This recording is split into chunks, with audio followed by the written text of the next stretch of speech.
Hoy les traigo un tipo de inversión con un 2000% de rentabilidad promedio asegurada. Mentira, no existe.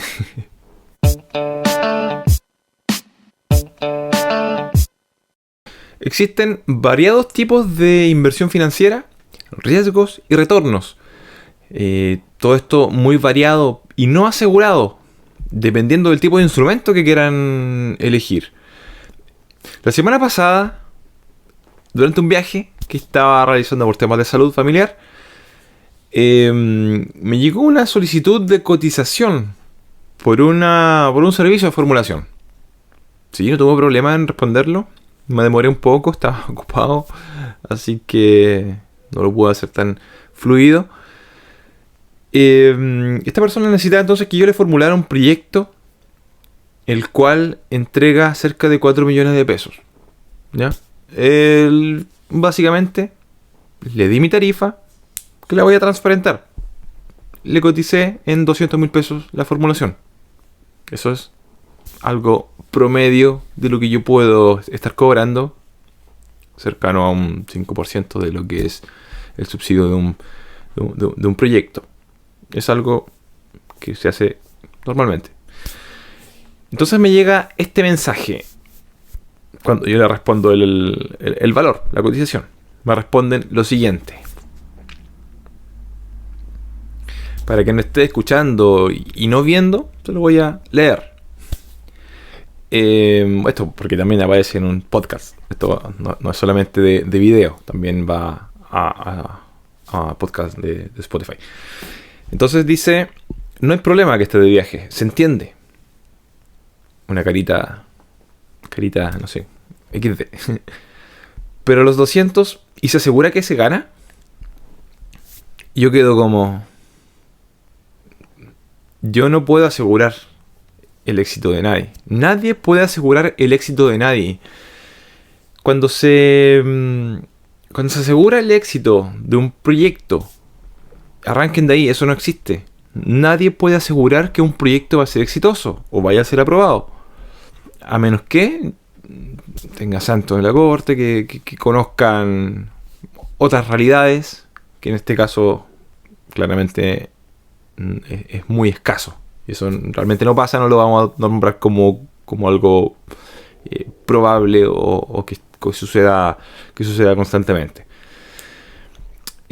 Por lo tanto, tener claro que nosotros me refiero, quienes ofrecen este servicio de formulación y evaluación de proyectos, solamente disminuimos la incertidumbre, aumentamos las probabilidades de éxito y disminuimos las probabilidades de fracaso como consecuencia.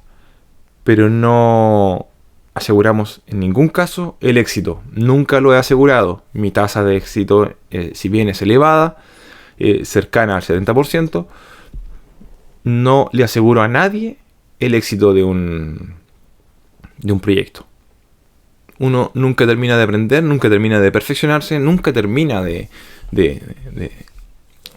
encontrar nuevas técnicas para poder aumentar este porcentaje, pero jamás vamos a llegar al 100%. Eso no existe, eso no va a pasar. Como les repito, si alguien llega con esa fórmula secreta, arranquen de ahí. Lo más seguro es que es una estafa. El inversionista que parte un negocio no tiene ninguna certeza de lo que va a pasar. De hecho, convive constantemente con incertezas, con incertidumbre, el resto de su vida empresarial y el resto de su vida, de hecho, ¿ya? Por lo tanto, mi trabajo no es asegurar el éxito, como les vuelvo a repetir, es disminuir la incertidumbre. El emprendedor debe asumir un riesgo en su camino. Eso tienen que tenerlo muy claro. No existe un instrumento que les pueda dar un 2000% de rentabilidad en 3 meses. No, eso no va a pasar. Eso no existe. Y no deberían tampoco esperar que alguien desconocido les dé esa posibilidad. No, eso no debería ni siquiera ser una opción que se puedan preguntar. Que alguien recurra a mí para pedir servicio de formulación pero que yo corra con todos los riesgos. Y él o ella, cero. Quiere invertir cero y recibir 4 millones de pesos. Sin riesgo. ¿A qué le parece sensato esa propuesta?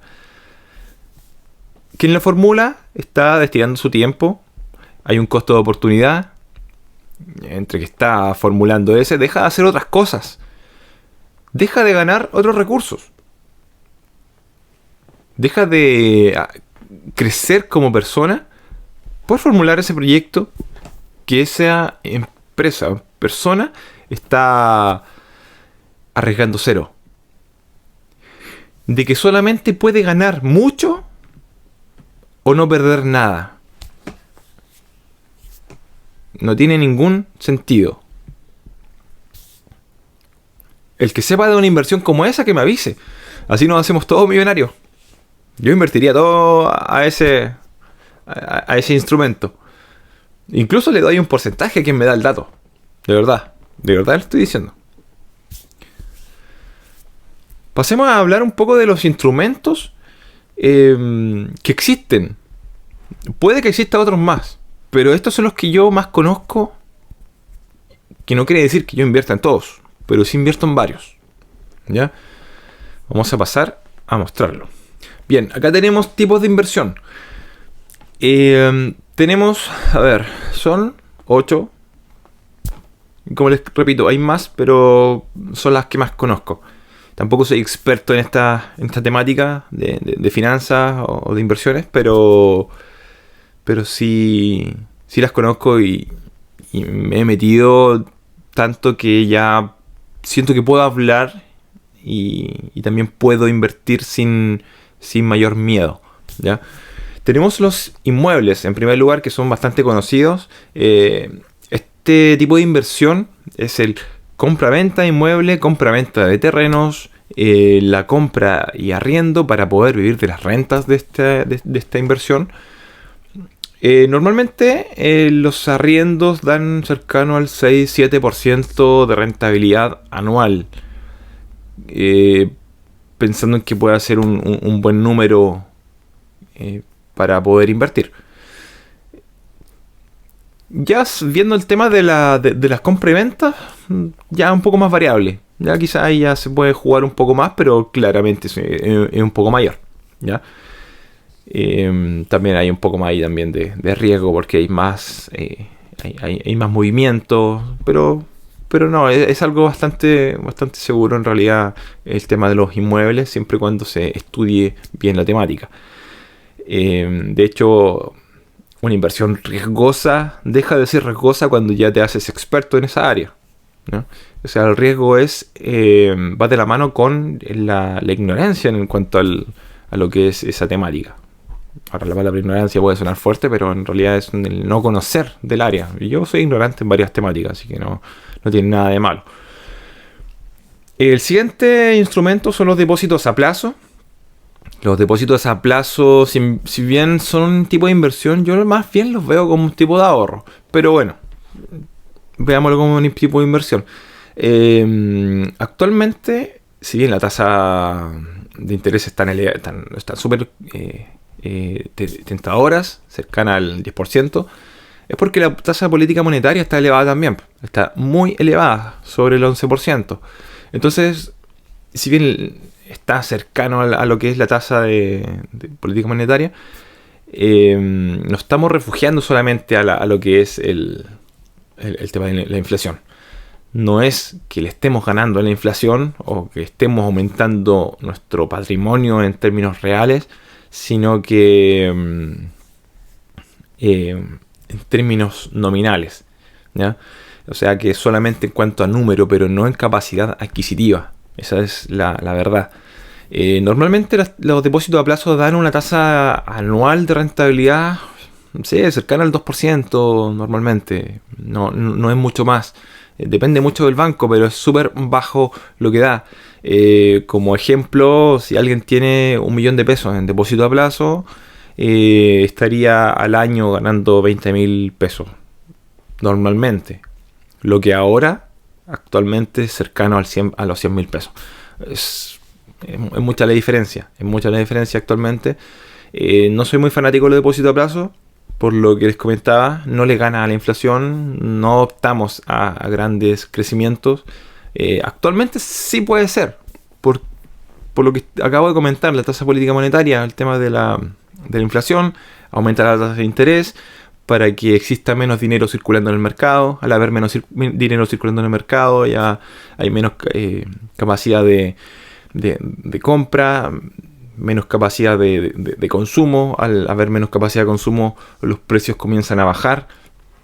Es todo un ciclo, ¿ya? Que todo esto se generó en pandemia, ya que empezaron a inyectar dinero a la economía, se sobrecalentó con esto de los subsidios, del tema de los retiros de AFP, que normalmente la gente retira esos dineros o recibe esos subsidios, esos bonos, y compra muchas veces cosas que no son tan necesarias, y no vamos a entrar a discutir en eso, pero normalmente pasa eso. El promedio de la gente compra cosas no tan necesarias, y así empezaron a aparecer los autos 0 kilómetros. Se empezaron a pelear los autos 0 kilómetros, cuando realmente no sé si era una gran necesidad, sino más bien una necesidad no de sobrevivencia, sino de aparentar o de estatus. Eso es realmente lo que pasa.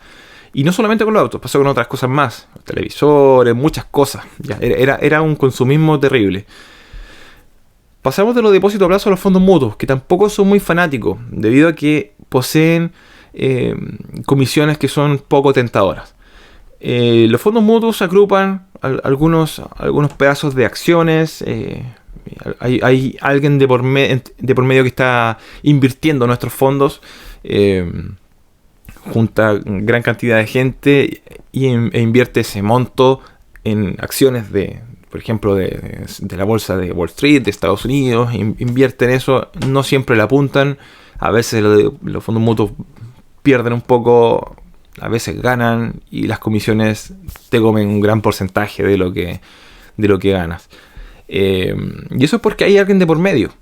Alguien de por medio que podría ser reemplazado fácilmente si uno pudiera estudiar un poco, interiorizarse de lo que se trata las inversiones en acciones, que es el siguiente punto.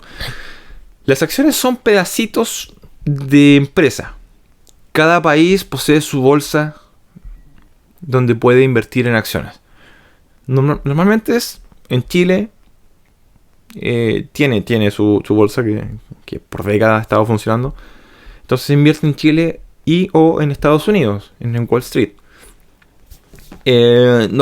Personalmente yo invierto en Estados Unidos, en Wall Street. No me hace ser gringo, tampoco me hace ser un multimillonario. Tomé la opción nada más. No sé, considero que es un mercado un poco más sólido, con potencial de crecimiento quizá mayor. Análisis personal. A lo mejor alguien puede estar viendo este video y decir, no, en realidad no es, todo lo contrario. Pero bueno, tomé mi opción, lo estudié, lo analicé y tuve esa decisión, ¿ya? Entonces son pedacitos de acción de empresas que se pueden ir comprando. No necesariamente ser grandes cantidades, pueden ser pequeños pedazos, pequeñas acciones o fracciones de acciones que se pueden ir adquiriendo. Y así irse beneficiando de los dividendos que dan algunas empresas, no todas, que son las de crecimiento. Las de crecimiento no dan, pero sí las dividenderas. Y así te puedes ir beneficiando con el crecimiento de esas empresas, esas acciones, ese valor, y también con los dividendos que va dando cada trimestralmente, si no me equivoco. Luego tenemos los ETFs, que son mucho menos volátiles que las acciones. Las acciones pueden subir y bajar de manera brutal, pero los ETFs son un poco más equilibrados. Los ETFs pueden agrupar, por ejemplo, en el índice S&P 500 en Estados Unidos, engloba las 500 empresas mayor valorizadas del mercado norteamericano, ¿ya? Estas acciones algunas pueden crecer brutalmente, pero el ETF no va a crecer de esa manera porque es un poco más equilibrado. Se tiene que promediar con las demás también 499 empresas. Si una empresa quiebra, tampoco el ETF va a cero, porque tiene 499 otras acciones que van a evitar que ese ETF se vaya a cero. Entonces es una forma de refugiarse, una forma muy sólida de refugiarse, un ETF. Y como lo puede ser el S&P 500, que en realidad no es un ETF, es un índice. ¿Ya? El ETF sería el instrumento que replica el índice S&P 500. ¿Ya? El ETF que yo utilizo es el BOO. Históricamente, adicional a esto, el índice S&P 500, que lo han analizado y estudiado, crece en promedio un 8% anual, lo cual es mucho más que la inflación a nivel nacional en Chile. Por lo tanto es tentador. Y hay años que puede crecer 0, hay otro año que puede crecer un 16%, pero se promedia. Entonces, como promedio nos da un 8% de crecimiento. Así es que es algo a tener en consideración. Las criptomonedas, activo digital. Estas son monedas digitales que trabajan en base a la tecnología blockchain, que son inhackeables. Inhackeables, ¿por qué? Porque quien desee intervenir el blockchain debe modificar o intervenir 50 más 1% de computadores a nivel mundial. Algo que es muy difícil, por no decir imposible, y que nunca ha sido hackeado en estos 12 años de existencia de las criptomonedas, principalmente de Bitcoin, que está a menos de un año de su halving, que es un proceso donde las recompensas disminuyen a la mitad y comienza a crecer de manera exponencial su valor. Así que yo diría que de aquí a un par de años, 2-3 años, ya tendríamos a Bitcoin en un nuevo máximo que se espera pueda ser cercano a los $100,000. Actualmente está cercano a los $30,000, $30,800. Pasemos al siguiente, que es el crowdfunding. Acá es cuando uno no puede, por ejemplo, adquirir un inmueble, una casa. Se juntan muchas personas, compran una casa, después se vende esa casa y se reparten las ganancias en relación al porcentaje que uno adquirió en esa propiedad. Por ejemplo, una casa que está en construcción la están vendiendo a 100 millones de pesos a 100 personas. Entonces, una persona va y compra 1 millón de pesos. Sería el 1% de esa casa, de esa sociedad. Cada uno adquiere entonces 1 millón de pesos, un 1%. Luego, esa casa se vende a los meses y se logra una venta de 200 millones de pesos. Cada uno va a cobrar el 1% de esa venta. Si invirtió 1 millón de pesos, va a recibir 2 millones de pesos. Ganancia, 1 millón de pesos. Entonces, de eso se trata el crowdfunding.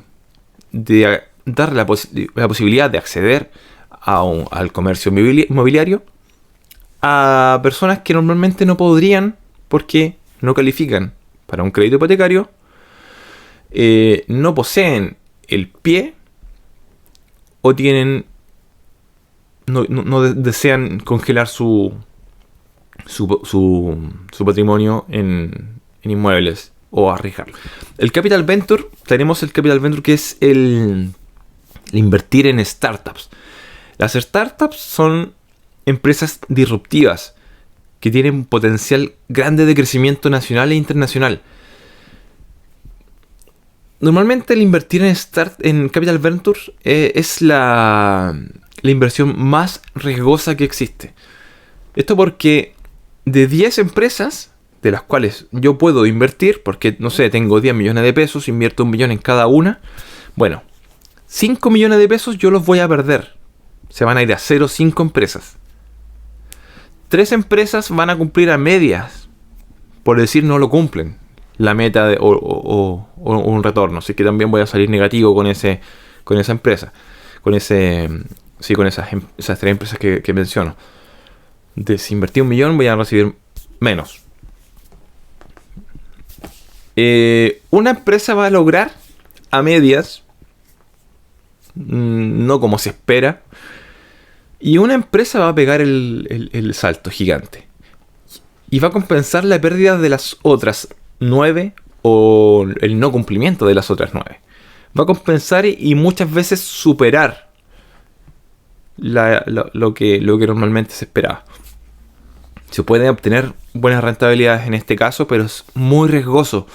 Puede tocar el caso de que se invierta en 10 empresas y las 10 sean un fracaso. Puede tocar el caso de que se invierta en 10 empresas y 2 sean realmente exitosas. En ese caso sería espectacular. Pero es muy riesgoso. Diría que es de la más riesgosa de todas. Es súper riesgosa porque tampoco entiendo mucho. No soy experto. Algunos pueden pensar que criptomonedas son súper riesgosas. Pero yo me he interiorizado un poco más y ya no lo encuentro tan riesgoso. Entonces, aquí va muy de la mano el conocimiento con el riesgo. O sea, lo que yo no conozco o que soy ignorante, para mí va a ser un riesgo tremendo. Y si estudio, analizo, el riesgo va a estar muy controlado. Siempre va a haber riesgo. Todo tiene riesgo. Depósito a plazo tiene riesgo. Sí, el riesgo es mínimo, pero existe. De hecho, por eso da tan poca rentabilidad normalmente. Porque es muy bajo el riesgo.